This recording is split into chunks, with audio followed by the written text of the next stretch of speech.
अकल की दुकान।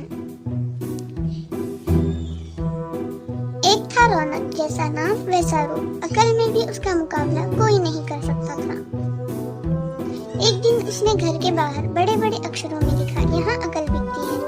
उसका घर बीच बाजार में था। हर आने जाने वाला वहाँ से जरूर गुजरता था। हर कोई बोर्ड देखता, हंसता और आगे बढ़ जाता। रौनक को विश्वास था कि उसकी दुकान एक दिन जरूर चलेगी। एक दिन एक अमीर महाजन का बेटा वहाँ से गुजरा। दुकान देखकर उसे रहा नहीं गया। उसने अंदर जाकर रौनक से पूछा, यहाँ कैसी अकल मिलती है और उसकी कीमत क्या है? उसने कहा, ये इस बात पर निर्भर करता है कि तुम इस पर कितना पैसा खर्च कर सकते हो। गंपू ने 1 रुपया दे दिया। बदले में रौनक ने एक कागज पर लिख कर दिया, जहाँ 2 आदमी लड़ झगड़ रहे हों, वहाँ खड़े रहना बेवकूफी है। गंपू घर पहुँचा और उसने अपने पिता को कागज दिखाया।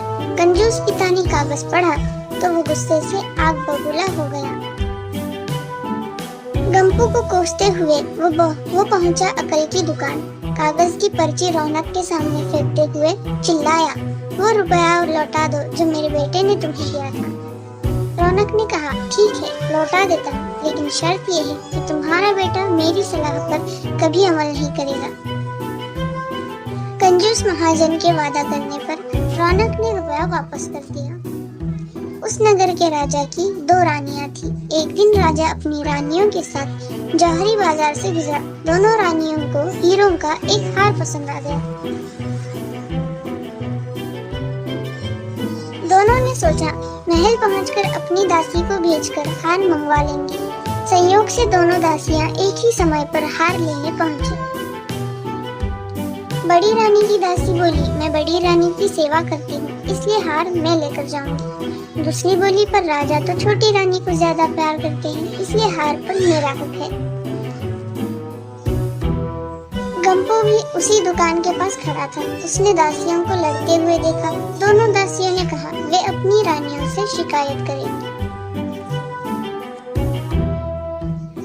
जब बिना फैसले के वे दोनों जा रही थी, तब उन्होंने गंपू को देखा। वे बोली, यहाँ जो कुछ हुआ तुम उसके गवाह रहना। दासियों ने रानी से और रानियों ने राजा से शिकायत की। राजा ने दासियों की खबर ली। दासियों ने कहा, गंपू से पूछ लो, वो वहीं पर मौजूद था। राजा ने कहा, बुलाओ गंपू को गवाही के लिए, कल ही झगड़े का निपटारा होगा। इधर गंपू हैरान, पिता परेशान। आखिर दोनों पहुंचे अकल की दुकान। माफी मांगी और मदद। रौनक ने कहा, मदद तो मैं कर दूं, पर अब जो मैं अकल दूंगा उसकी कीमत है 5000 रुपये। मरता क्या न करता, कंजूस पिता के कुड़ते हुए दिए 5000।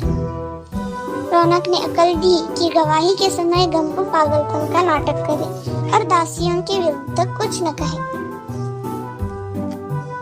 अगले दिन गंपू पहुंचा दरबार में, करने लगा पागलों जैसी हरकतें।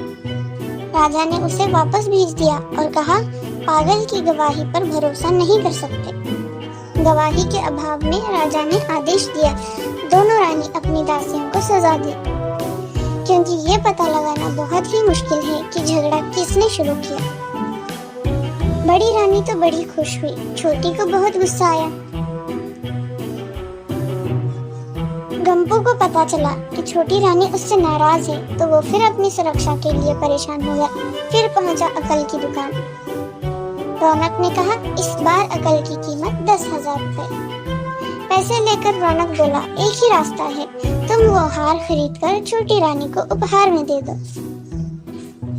गंपू सख्ते में आ गया, बोला, अरे ऐसा कैसे हो सकता है, उसकी कीमत तो 1 लाख रुपए है। रौनक बोला, कहा था ना उस दिन जब तुम पहली बार आए थे कि 1 रुपए की अकल से तुम 1 लाख रुपए बचा सकते हो। इधर गंपू को हार खरीद कर भेंट करना पड़ा और उधर अकल की दुकान चलने लगी। कंजूस महाजन सिर पीट कर रह गया। Thanks for watching.